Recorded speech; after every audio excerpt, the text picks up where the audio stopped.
RD ಸಂಖ್ಯೆಯಂತೆ ಜಾತಿ ಪ್ರಮಾಣ ಪತ್ರ ಮುಂದುವರಿಯಲಿ.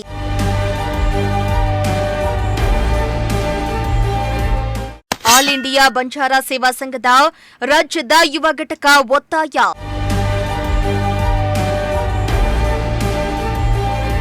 ಆಲ್ ಇಂಡಿಯಾ ಬಂಜಾರ ಸೇವಾ ಸಂಘದ ರಾಜ್ಯ ಯುವ ಘಟಕ ಇವರ ವತಿಯಿಂದ ಒಳ ಮೀಸಲಾತಿ ಸಂಪೂರ್ಣ ಜಾರಿಯಾಗುವವರೆಗೂ ಹಳೆ ಆರ್ಡಿ ಸಂಖ್ಯೆಯಲ್ಲಿರುವಂತೆ ಜಾತಿ ಪ್ರಮಾಣ ಪತ್ರವನ್ನ ಎಲ್ಲಾ ಇಲಾಖೆಯ ನೇಮಕಾತಿಯಲ್ಲಿ ಪರಿಗಣಿಸುವಂತೆ ಎಲ್ಲಾ ಇಲಾಖೆಗೆ ನಿರ್ದೇಶನ ನೀಡುವಂತೆ ಅರಸೀಕೆರೆಯಲ್ಲಿ ತಹಸೀಲ್ದಾರ್ಗೆ ಮನವಿಯನ್ನ ಸಲ್ಲಿಸಿದರು.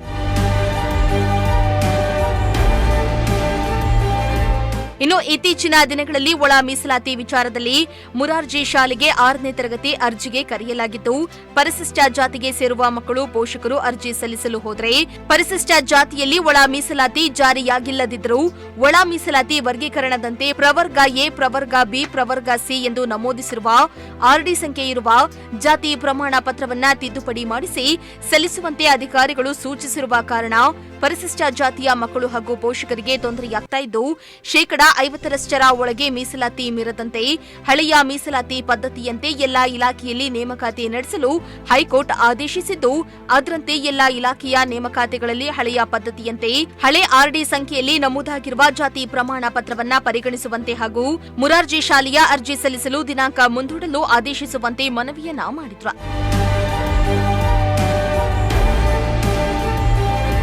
ಇನ್ನು ಈ ಸಂದರ್ಭದಲ್ಲಿ ಆಲ್ ಇಂಡಿಯಾ ಬಂಜಾರ ಸೇವಾ ಸಂಘ ರಾಜ್ಯಾಧ್ಯಕ್ಷರು ರಾಜ್ಯ ಯುವ ಘಟಕದ ಸುನಿಲ್ ನಾಯಕ್ ಮಾತನಾಡಿ, ಒಳ ಮೀಸಲಾತಿ ಜಾರಿಯಾಗಿಲ್ಲದಿದ್ದರೂ ಜಾತಿ ಪ್ರಮಾಣ ಪತ್ರ ಪ್ರವರ್ಗ ಎಬಿಸಿ ಜಾತಿ ಪ್ರಮಾಣ ಪತ್ರ ನೀಡಬೇಕೆಂದು ಸರ್ಕಾರ ಆದೇಶ ಮಾಡಿರುವುದು ಅಕ್ಷಮ್ಯ ಅಪರಾಧ ಎಂದಿದ್ದಾರೆ.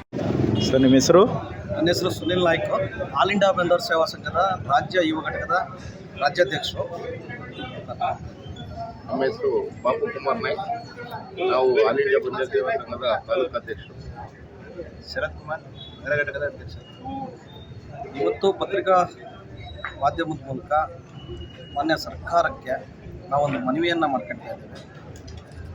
ಏನು ಒಳ ಮೀಸಲಾತಿ ಜಾರಿ ಆಗಿಲ್ಲ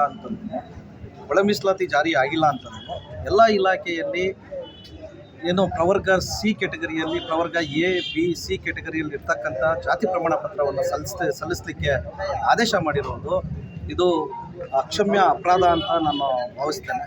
ಯಾಕೆ ಅಂತಂದರೆ ಒಳ ಮೀಸಲಾತಿ ಬಿಲ್ಲನ್ನು ಮಾನ್ಯ ರಾಜ್ಯಪಾಲರು ಆ ಬಿಲ್ಲನ್ನು ವಾಪಸ್ ಕಳಿಸಿದ್ರು ಸಹ, ಆಮೇಲೆ ಹೈಕೋರ್ಟ್ ಮೊನ್ನೆ ತಾನೇ ಒಂದು ನಿರ್ದೇಶನವನ್ನು ನೀಡಿದೆ.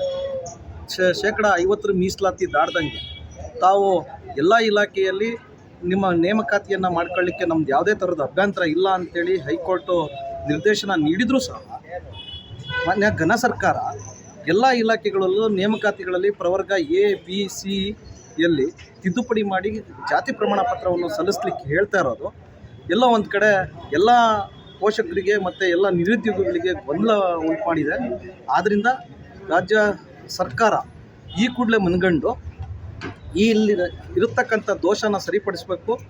ಆಮೇಲೆ ಏನು ಪ್ರವರ್ಗ ಎ ಬಿ ಸಿನ ರದ್ದು ಮಾಡಿ ಹಳೆಯ ಪದ್ಧತಿಯಲ್ಲಿ ಏನಿತ್ತೋ ಅದೇ ರೀತಿ ಜಾತಿ ಪ್ರಮಾಣ ಪತ್ರವನ್ನು ಪರಿಗಣಿಸಿ ಎಲ್ಲ ಇಲಾಖೆಯಲ್ಲಿ ಎಲ್ಲ ನೇಮಕಾತಿಯಲ್ಲಿ ಹಳೆ ಜಾತಿ ಪ್ರಮಾಣ ಪತ್ರವನ್ನು ಪರಿಗಣಿಸಬೇಕು ಅಂತೇಳಿ ಈ ಸಂದರ್ಭದಲ್ಲಿ ನಾವು ಕೇಳ್ಕೊಳ್ತಾ ಇದ್ದೀವಿ. ಇನ್ನು ಈ ಸಂದರ್ಭದಲ್ಲಿ ಯುವ ಘಟಕದ ಜಿಲ್ಲಾ ಅಧ್ಯಕ್ಷ ಪ್ರೀತಂ, ತಾಲೂಕು ಅಧ್ಯಕ್ಷ ಬಾಪು ಕುಮಾರ್ ನಾಯಕ್, ಸಂಘಟನೆ ಕಾರ್ಯದರ್ಶಿ ಹರೀಶ್ ನಾಯಕ್, ಮಹಿಳಾ ಘಟಕದ ಅಧ್ಯಕ್ಷೆ ಬಿಜಿ ಹಟ್ಟಿ, ನಗರ ಘಟಕದ ಅಧ್ಯಕ್ಷ ಶರತ್ ಕುಮಾರ್, ಯುವ ಘಟಕದ ಉಪಾಧ್ಯಕ್ಷ ಸಂಜು ನಾಯಕ್, ಮೋಹನ್ ಕುಮಾರ್ ನಾಯಕ್, ಜಿ ಶಂಕರನಹಳ್ಳಿ ಪ್ರಕಾಶ್, ಕಾರಿಹಳ್ಳಿ ಕೃಷ್ಣ ನಾಯಕ್ ಸೇರಿದಂತೆ ಇನ್ನಿತರರು ಹಾಜರಿದ್ದರು. MD Nasir, Prajashakti TV, Arsikere.